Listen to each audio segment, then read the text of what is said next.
할렐루야. 한 주간 평안하셨습니까? 여러분, 날씨가 너무나 덥죠. 날씨가 몬순이 잦아지면서 다시 뜨거운 더위가 이어지고 있습니다. 하지만 하나님의 은혜는 결코 식지 않습니다. 아멘이십니까? 옆에 계신 분들에게 이렇게 인사해 볼까요? 하나님의 은혜는 결코 식지 않습니다. 하나님의 은혜는 결코 식지 않습니다. 이번에 이렇게 화답해 보시겠어요? 하나님의 손길이 오늘 우리를 붙드십니다.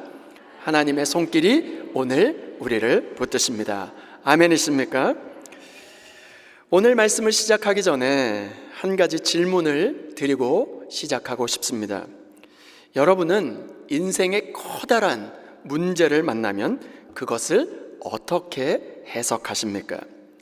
그저 운이 없어서 일어나는 일이라고 생각하십니까? 내 인생이 왜 이렇게 꼬이고 꼬이는지 모르겠다 여기십니까? 아니면 하나님께서 내 삶을 흔들어 깨우시는 손길일 수도 있겠다 이렇게 느끼십니까? 우리의 믿음은 평안할 때보다 두려움이 찾아올 때 더욱더 분명하게 드러날 때가 많습니다. 왜냐하면 평안할 때는 이 모든 사건이 내 뜻과 내 판단으로 해석되지만 두려움이 찾아오면 비로소 어떻게 생각합니까? 하나님, 저에게 왜 이런 일이 일어나는 것입니까?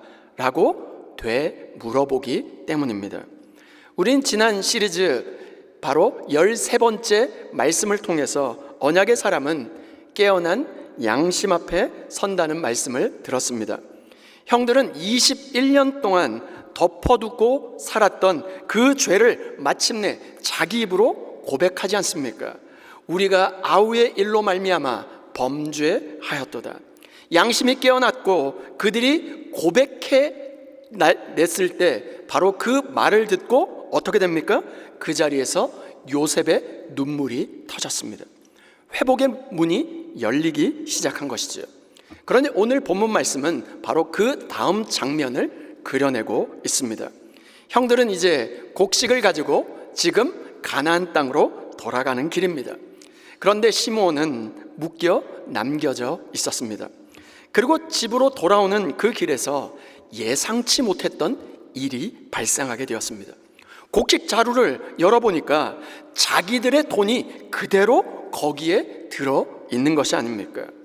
그 순간 형들은 단순히 놀라는 데서 끝나지 않았습니다. 두려워 떨기 시작합니다. 그리고 마침내 이렇게 고백합니다. 하나님이 어찌하여 바로 이런 일을 우리에게 행하셨습니까? 이 고백은 굉장히 중요한 고백입니다. 왜냐하면 이제 형들은 사건, 문제를 그냥 단순한 사건으로 보지 않기 시작했기 때문입니다. 이제 자기들의 인생을 어떻게 해석하냐면 하나님 앞에서 이 모든 것을 해석하기 시작합니다. 오늘 본문 말씀은 단지 돈이 자루에 들어 있었다 그런 이야기가 아닙니다.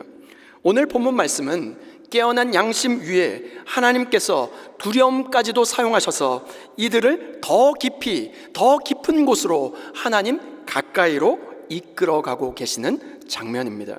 오늘 이 말씀을 통해서 우리의 삶에 찾아온 두려움과 흔들림 속에서도 하나님의 손길을 보게 하시고 흔들리는 가정 속에서도 하나님의 언약이 멈추지 않음을 붙들 수 있는 저와 여러분 모두가 될 수 있기를 주님의 이름으로 축원드립니다. 오늘 주시는 첫 번째 교훈은 이것입니다. 하나님은 두려움 속에서도 우리를 깨우신다는 것입니다. 25절부터 27절 말씀입니다. 명하여 곡물을 그 그릇에 채우게 하고 각 사람의 돈은 그의 자루에 도로 넣게 하고 또 길양식을 그들에게 주게 하니 그대로 행하였더라. 그들이 곡식을 나귀에 싣고 그곳을 떠났더니 한 사람이 여관에서 나귀에게 먹이를 주려고 자루를 풀고 본즉 그 돈이 자루 아귀에 있는지라.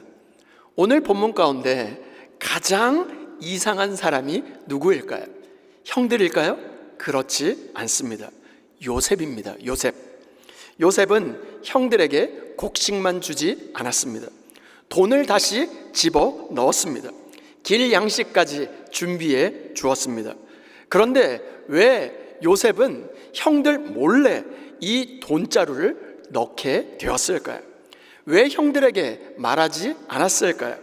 왜 형들을 이렇게 더 불안하게 만들었을까요? 하나님께서 형들에게 벌을 주시기 위해서 그랬을까요? 그렇지 않습니다. 이 형들을 흔들어 깨우시기 위함이었다는 것입니다. 시므온은 애굽에 남겨두고 떠났습니다. 막내 베냐민을 데려오지 못하면 다시 돌아와야 하는 상황입니다. 이미 이들의 마음은 지금 무거워졌습니다. 이미 두려움 가운데 가득 사로잡혀 있었습니다. 형들은 아무것도 모른 채 길을 떠났습니다. 그러나 하나님은 어떻게 하셨을까요? 이미 그들보다 앞서 먼저 일하고 계셨습니다. 형들은 아직 하나님의 손길을 보지 못했습니다. 그러나 하나님의 손길은 이미 그들보다 먼저 움직이고 있었습니다. 언약의 사람은 하나님이 일하시기 시작한 이후에 믿는 사람이 아니라 이미 일하고 계시는 하나님의 손길을 보는 사람입니다. 그런데 그 길 위에서 하나님께서 준비하신 바로 순간이 찾아옵니다. 여관에서 자루를 열어보니까 자기 돈이 그대로 있는 게 아닙니까? 여기서 중요한 것은 자신의 돈들이 다시 돌아왔다는 사실이 아닙니다. 형들이 왜 깜짝 놀랐을까요? 돈을 되돌려 받았으면 좋은 일, 기쁜 일이 아닙니까? 돈을 준 줄로 알았는데 정말 횡재했네, 돈이 굳었네 하면서 기뻐해야 맞는 것이 아닐까요? 그런데 그 사실 앞에 형들이 어떻게 반응합니까? 28절 말씀입니다. 그가 그 형제에게 말하되 내 돈을 도로 넣었도다. 보라, 자루 속에 있도다. 이에 그들이 혼이 나서 떨며 서로 돌아보며 말하되 하나님이 어찌하여 이런 일을 우리에게 행하셨는가 하고. 여기서 중요한 말이 무엇일까요? 혼이 나서 떨며. 그들은 돈을 훔친 적이 없었습니다. 요셉이 몰래 넣어둔 것이죠. 우리들은 가져간 적이 없는데 돈이 자루 속에 있는 것입니다. 그래서 더 무서웠습니다. 여러분, 애굽은 당시에 세계 최강국이었어요. 조금 전까지만 해도 그들은 정탐꾼 취급을 받지 않았습니까? 사흘 동안 감옥에 갇혀 있지 않았습니까? 더욱이 지금은 시므온까지 인질로 잡혀 있는 상황이었습니다. 그런데 이제 돈까지 발견되었습니다. 형들의 머릿속에는 단 한 가지 생각밖에 들지 않았을 거예요. 이제 우리는 도둑으로 몰리겠구나. 그런데 사실 돈보다 더 무서운 것이 있었습니다.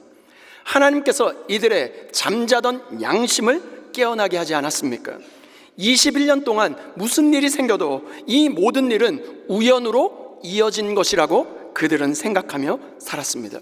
그런데 이제는 상황이 달라졌어요. 그 돈을 보는 순간 처음으로 그들의 입에서 하나님이라고 하는 단어가 등장합니다. 하나님이 어찌하여 이런 일을 우리에게 행하셨는가? 여러분, 돈이 무서운 것이 아니었습니다. 하나님이 무서워진 것입니다. 돈이 문제가 아니었습니다. 하나님께서 내 삶에 개입하고 계시다는 그 사실이 두려워지게 된 것입니다. 깨어난 양심은 사건, 문제보다 하나님을 먼저 바라보게 만드는 것입니다. 이제 형들은 더 이상 사건을 우연으로만 보지 않았습니다. 전에는 어떻게 살았습니까? 우리는 확실한 자들입니다. We are honest men. 자기 확신 속에 살았고 자기의 의와 자기의 뜻으로 가득 채워 살았습니다. 그런데 이제 어떻게 말합니까? 하나님이 어찌하여 이런 일을 우리에게 행하셨는가? 이것은 엄청난 변화가 시작된 것입니다. 전에는 자기 자신을 위하여 자기 자신을 의식하며 살았습니다. 그런데 이제는 어떻게 되었습니까? 하나님을 의식하며 살게 되었습니다. 전에는 모든 사건을 사람 앞에서 해석했습니다. 그런데 이제는 하나님 앞에서 자기 현실을 해석하기 시작합니다. 두려움이 찾아오자 깨어난 양심이 사건을 다르게 보기 시작한 것이죠. 깨어난 양심은 두려움을 다르게 해석합니다. 깨어나기 전에는 어떻게 바라보았을까요? 왜 나만 이런 일을 당하는 것인가? 왜 내 인생은 이렇게 꼬이는 것인가? 라고만 생각했습니다. 그러나 하나님께서 흔들어 깨우셨을 때 바로 어떻게 되었습니까? 하나님, 왜 이런 일이 나에게 일어나는 것입니까? 하나님, 이 일을 통해서 나에게 무엇을 말씀하시기를 원하십니까? 이것이 형들에게 일어난 변화였습니다. 전에는 애굽으로 내려가기 싫었지만 생존을 위해 내려갔습니다. 이제 돌아오는 그 길에서 그 일 모든 전체가 하나님 앞에서 재해석되고 있었다는 것입니다. 하나님은 두려움조차도 사용하셔서 우리를 더 깊이 깨우십니다. 돈이 다시 자루에 들어있는 것은 형들에게 있어서 정말로 무섭고 두려운 일이었습니다. 왜냐하면 이제는 그 사건을 단순한 행운으로 볼 수 없었기 때문입니다. 그들은 이제 느끼기 시작했습니다. 하나님이 우리를 그냥 내버려 두시지 않는구나. 하나님이 우리의 인생에 손을 대고 계시는 것이구나. 하나님이 우리를 다시 불러 세우고 계시는구나. 주 안에 사랑하는 여러분, 혹시 지금 여러분의 삶에도 설명되지 않는 두려움 앞에 서 계십니까? 예상치 못했던 문제 앞에 길이 막혀 힘들어하고 계십니까? 자녀의 문제, 건강의 어려움, 앞이 보이지 않는 미래 때문에 마음이 답답하고 염려하고 계십니까? 그 두려움이 단순한 불행의 증거만은 아닐 수 있다는 것입니다. 하나님께서 여러분을 더 깊이 깨우시는 손길일 수 있습니다. 하나님께서 여러분을 포기하지 않으셨다는 증거일 수 있습니다. 하나님은 두려움 속에서도 우리를 깨우십니다. 하나님은 그 흔들림 속에서도 우리를 부르고 계십니다. 하나님은 우리가 붙들고 있었던 거짓 평안을 흔들어 마침내 하나님 앞에 서게 하십니다. 그러므로 두려움이 찾아올 때 단지 두려워하고 무서워하지만 마시길 바랍니다. 그 두려움 속에서 하나님께서 나를 어떻게 깨우고 계시는지를 묻고 주님의 손을 붙들고 다시 일어설 수 있는 저와 여러분 모두가 될 수 있기를 주님의 이름으로 축원드립니다. 두 번째 교훈은 흔들리는 가정 속에서도 하나님의 언약은 멈추지 않는다는 것입니다. 29절 말씀입니다. 그들이 가나안 땅에 돌아와 그들의 아버지 야곱에게 이르러 그들이 당한 일을 자세히 알리어 아뢰되. 형들은 가나안으로 돌아와 아버지 야곱에게 있었던 모든 일을 보고합니다. 그런데 집으로 돌아왔다고 해서 모든 일이 잘 해결됐을까요? 그렇지 않습니다. 오히려 집안이 더 크게 흔들리기 시작합니다. 시므온은 지금 애굽에 남겨져 있습니다. 베냐민을 데려가지 않으면 다시 길이 열리지 않습니다. 그리고 아버지 야곱은 크게 절망합니다. 36절 말씀입니다. 그들의 아버지 야곱이 그들에게 이르되 너희가 나에게 내 자식들을 잃게 하도다. 요셉도 없어졌고 시므온도 없어졌거늘 베냐민을 또 빼앗아 가고자 하니 이는 다 나를 해롭게 함이로다. 야곱이 말합니다. 요셉도 없어졌다. 시므온도 없어졌다. 이제 베냐민까지 빼앗아 가려고 하느냐. 이 모든 일이 나를 다 해롭게 하고 있구나. 이것은 집안 전체가 흔들리고 있음을 보여주고 있습니다. 두려움이 한 개인에만 머물러 있지 않고 지금 가정 전체를 완전히 송두리째 흔들고 있었던 것입니다. 형들은 깨어난 양심 속에 떨고 지금 야곱은 절망의 절망 속에 무너져 내려가고 있습니다. 고백은 시작되었지만 아직 평안은 오지 않았습니다. 회복은 시작되었지만 아직 가정은 완전히 더 흔들리고 있는 것처럼 느껴집니다. 이 본문 말씀이 정말로 중요한 이유가 바로 여기에 있습니다. 우리는 종종 이렇게 생각합니다. 회개했으니까 이제 좀 모든 일이 잘 풀려야 하지 않겠는가? 양심이 깨어났으니까 이제 평안할 때가 되지 않았는가? 하나님 앞에 서기 시작했으니까 이제 빨리 좋아져야 되지 않겠는가? 그런데 성경은 그렇게 말하지 않습니다. 고백이 시작되었다고 해서 모든 문제가 즉각적으로 해결되는 것은 아닙니다. 양심이 깨어났다고 해서 가정이 금방 평안해지는 것도 아닙니다. 오히려 회복의 시작은 더 큰 흔들림처럼 보일 때가 많습니다. 완전히 더 절망의 절망 가운데 무너져 내리는 것처럼 보이는 것이죠. 그래서 야곱은 말합니다. 이는 다 나를 해롭게 함이로다. 그러나 주 안에 사랑하는 여러분, 정말 그 모든 일이 야곱을 해롭게만 하고 있었을까요? 겉으로 보면 정말로 그렇습니다. 사람의 눈에는 모든 것이 다 무너져 내리는 것처럼만 보였습니다. 그러나 성경은 나중에 이 모든 사건의 의미를 분명하게 밝혀주고 있습니다. 요셉은 형들에게 이렇게 말했습니다. 창세기 45장 5절 말씀입니다. 당신들이 나를 이곳에 팔았다고 해서 근심하지 마소서, 한탄하지 마소서. 하나님이 생명을 구원하시려고 나를 당신들보다 먼저 보내셨나이다. 그리고 마지막 장에 가서 더 분명하게 고백합니다. 창세기 50장 20절 말씀입니다. 당신들은 나를 해하려 하였으나 하나님은 그것을 선으로 바꾸사 오늘과 같이 많은 백성의 생명을 구원하게 하시려 하셨나니. 그 순간 야곱은 이는 다 나를 다 해롭게 함이로다 라고 말했습니다. 그러나 하나님은 이미 애굽에서 요셉을 준비하고 계셨고 그 기근 속에서도 언약의 가정을 살리고 계셨으며 이스라엘 민족 전체를 보존하시는 하나님 나라의 큰 그림을 그리고 계셨던 것입니다. 하나님은 이 모든 일을 통하여 언약의 성취를 향하여 움직여가고 계셨습니다. 형들은 흔들리고 있었습니다. 아버지 야곱은 절망의 절망으로 나락으로 떨어져 가고 있었습니다. 집안은 완전히 무너져 내리는 것처럼 보였습니다. 그러나 하나님께서 어떤 일을 행하고 계셨을까요? 하나님은 이미 다음 챕터, 넥스트 챕터, 다음 장을 쓰고 계셨습니다. 야곱은 아직 지금 창세기 42장을 살고 있었어요.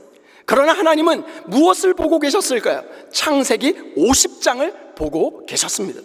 우리는 현재만 보니까 아무것도 보이지 않습니다. 하나님은 언약의 완성을 향하여 일하고 계십니다.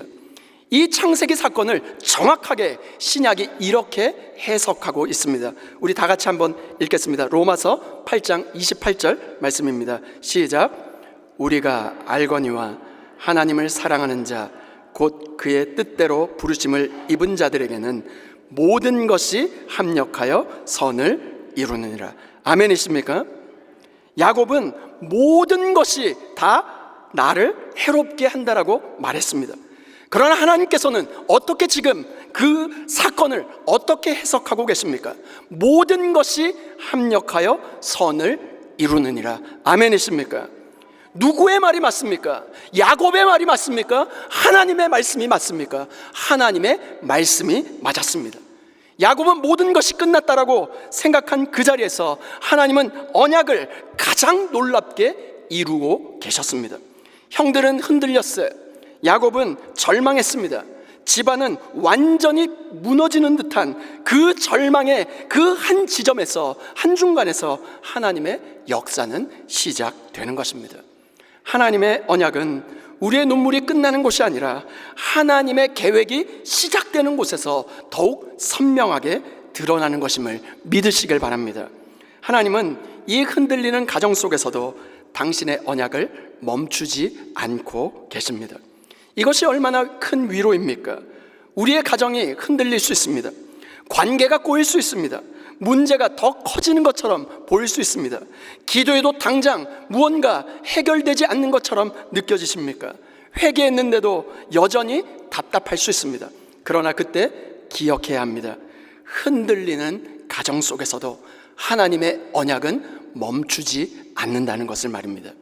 사람은 모든 일이 다 나를 해롭게 한다라고 말하고 있지만 하나님은 그 모든 일을 사용하셔서 당신의 뜻을 반드시 이루고 마십니다. 오늘 우리의 인생 앞에 모든 것이 끝났다라고 느껴지는 지점 앞에 서 계십니까?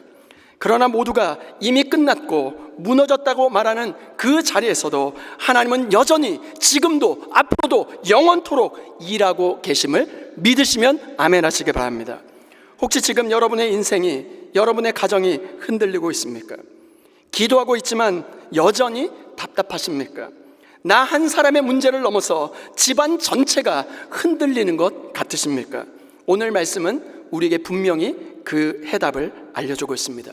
하나님은 흔들리는 가정 속에서도 당신의 언약을 멈추지 않으십니다. 하나님은 두려움 속에서도 일하시고 절망 속에서도 일하시고 무너져 보이는 그 절망의 한복판에서도 언약을 이어가고 계십니다. 그러므로 우리 눈에는 지금 모든 일이 해롭게만 보일지라도 하나님의 손은 여전히 움직이고 있음을 믿고 그 주님의 손을 붙들고 다시 일어설 수 있는 저와 여러분 모두가 될 수 있기를 주님의 이름으로 축원드립니다. 다 함께 따라해 보실까요? 하나님은 두려움 속에서도 우리를 깨우십니다. 흔들리는 가정 속에서도 하나님의 언약은 멈추지 않습니다. 아멘이십니까? 오늘 본문은 우리에게 두 가지 중요한 진리를 알려주고 있습니다. 첫 번째, 하나님은 두려움 속에서도 우리를 깨우십니다. 형들은 돈이 자루에 들어있는 사건 앞에서 단지 놀란 것이 아니라 두려워 떨며 어떻게 말합니까? 하나님이 어찌하여 이런 일을 우리에게 행하셨는가 말하기 시작합니다. 이제 이 사건을 단순한 사건이 아니라 사건 배후에 계신 여호와 하나님을 보기 시작했다는 것입니다. 두 번째, 흔들리는 가정 속에서도 하나님의 언약은 멈추지 않습니다. 야곱은 이는 다 나를 해롭게 함이로다 라고 말했지만 하나님은 그 모든 일을 사용하셔서 언약의 길을 이어가고 계셨습니다. 우리도 인생을 살아가다 보면 형들이 놀란 것처럼 예상치 못했던 위기, 예상치 못했던 문제의 사건을 만날 때가 있습니다. 그것이 기쁨이 아니라 두려움이 될 때가 더 많죠. 그리고 집에 되돌아와 보니 더 큰 흔들림이 기다리고 있을 때도 있습니다. 그러나 오늘 말씀은 분명히 말하고 있습니다. 두려움이 끝이 아닙니다. 흔들림이 끝이 아닙니다. 하나님은 그 두려움조차 사용하셔서 우리를 더 깊이 깨우시고 그 흔들림 속에서도 하나님의 언약을 멈추지 않으십니다. 오늘 이 진리가 우리의 삶의 실제가 되게 하기 위해서 한 사람의 이야기를 나누고 말씀을 마무리하고자 합니다. 1873년 호레이쇼 스패포드는 미국 시카고에서 변호사로 일하고 있었습니다. 그런데 그의 인생에 재앙이 겹쳐서 찾아옵니다. 그는 시카고 대화재로 전 재산을 잃었습니다. 사업도 한순간에 무너졌습니다. 모든 것이 한꺼번에 와르르 무너지고 흔들렸습니다. 그래도 그에게 가족이 있었습니다. 사랑하는 아내와 네 딸이 있었습니다. 그는 가족을 먼저 영국으로 보내는 배에 태워 보냈고 자신은 뒤따라 가기로 했습니다. 그런데 그 배가 대서양 한 목판에서 다른 배와 충돌하게 되었습니다. 배는 순식간에 기울게 되었고 마침내 그 배는 침몰하게 되었습니다. 아내는 겨우 구조를 받았습니다. 그러나 사랑하는 네 딸은 모두 바다에 빠져 숨을 거두게 되었습니다. 이게 어찌된 일입니까? 네 딸 모두를 한꺼번에 잃게 되다니. 며칠 후 스패포드에게 전보 한 장이 도착했습니다. 아내가 보낸 전보였습니다. 거기에는 단 한 문장이 적혀 있었습니다. Saved alone. 나만 살아남았습니다. 오늘 야곱이 말했습니다. 이는 다 나를 해롭게 함이로다. 스패포드의 그 순간이 바로 그러하지 않았을까요? 재산도 사업도 무너졌습니다. 그리고 사랑하는 내 딸마저 바다에서 잃고 말았습니다. 한 장의 전보 위에 적힌 단 한 문장 Saved alone. 이보다 더 처절한 절망이 어디 있겠습니까? 스패포드는 배를 타고 아내가 있는 곳으로 향했습니다. 대서양을 건너는 항해였습니다. 그런데 항해 한중간에 선장이 그에게 다가왔습니다. 그리고 이렇게 조용히 말했습니다. 바로 이곳이 당신의 내 딸이 잠든 바다입니다. 스패포드는 그 자리에서 발걸음을 멈추어 섰습니다. 검은 대서양 바다를 하염없이 내려다 보고만 있었습니다. 그 바다 아래에 사랑하는 딸들이 있다고 생각하니 마음이 무너지고 또 무너졌습니다. 멍하니 망망한 바다를 바라보며 얼마나 오래 그 자리에 머물러 서 있었는지 모릅니다. 그런데 그 자리에서 그는 펜을 집어들기 시작했습니다. 그리고 이렇게 써내려갔습니다. 내 평생에 가는 길 순탄하여 내 영혼 평안해. It is well with my soul. 내 평생에 가는 길은, 그 찬송은 바로 스패포드가 사랑하는 딸들이 잠든 바다 위에 서서 쓴 찬송가 시였습니다. 모든 것이 자신을 해롭게 한다고 말할 수 있었던 그 자리에서 터져나온 찬송의 고백이었습니다. Save Alone 이라고 하는 전보를 받은 아버지의 눈물 속에 나온 노래였습니다. 그런데 그 두려움이 변하여 찬송이 되었습니다. 그 바다 위의 눈물이 전 세계 수억 명의 성도들이 가장 힘든 순간에 부르는 바로 하나님을 향한 찬송이 되었습니다. 오늘 우리도 그 찬송을 알고 그 찬송을 많이 불러오지 않았습니까? 우리가 그 찬송을 부를 수 있는 것은 한 아버지가 딸들이 잠든 바다 위에서 하나님 앞에 섰기 때문입니다. 그 절망의 한복판에서도 하나님의 언약은 멈추지 않았습니다. 야곱의 집안이 흔들렸을 때 하나님은 이미 언약의 다음 장을 쓰고 계셨습니다. 스패포드가 내 딸을 잃은 그 슬픔 속에서도 하나님은 그를 붙드셨고, 그 눈물 어낸 고백을 수많은 성도들에게 평안을 전하는 찬송으로 사용하셨습니다. 절망이 사라진 것이 아니었습니다. 그러나 그 절망 한가운데서 믿음의 찬양이 피어나게 되었습니다. 주 안에 사랑하는 여러분, 오늘 우리는 아직 창세기 42장을 살고 있습니다. 그래서 이해가 되지 않아요. 그래서 또 여전히 또 두렵고 또 두렵습니다. 그래서 지금도 흔들립니다. 그러나 하나님은 이미 우리가 보지 못하고 있는 언약의 다음 장, 창세기 50장을 준비하고 계십니다. 아멘이십니까? 그러므로 오늘 이해되지 않는다고 해서 원망하거나 조급해하지 마시길 바랍니다. 보이지 않아도 일하고 계시는 하나님의 손길을 붙잡으시길 바랍니다. 흔들리는 중에도 이루어 가시는 하나님의 언약을 붙잡으시길 바랍니다. 오늘 우리의 삶에도 설명되지 않는 두려움이 있습니까? 가정에, 자녀의 삶에 흔들림이 있습니까? 이 모든 일이 다 나를 해롭게 하는 것처럼 느껴지십니까? 그때 하나님께서 오늘 우리에게 말씀하십니다. 두려움 속에서도 내 손길을 보아라. 흔들리는 가정 속에서도 내 언약은 멈추지 않는다. 그 두려움이 변하여 내가 너의 노래가 되어 줄 것이다. 아멘이십니까? 하나님께서 우리 모두를 두려움 속에서도 하나님의 손길을 보는 사람으로 세우시고, 흔들리는 삶과 가정 속에서도 하나님의 언약을 끝까지 붙드는 언약의 사람 되게 하시기를 주님의 이름으로 축원드립니다.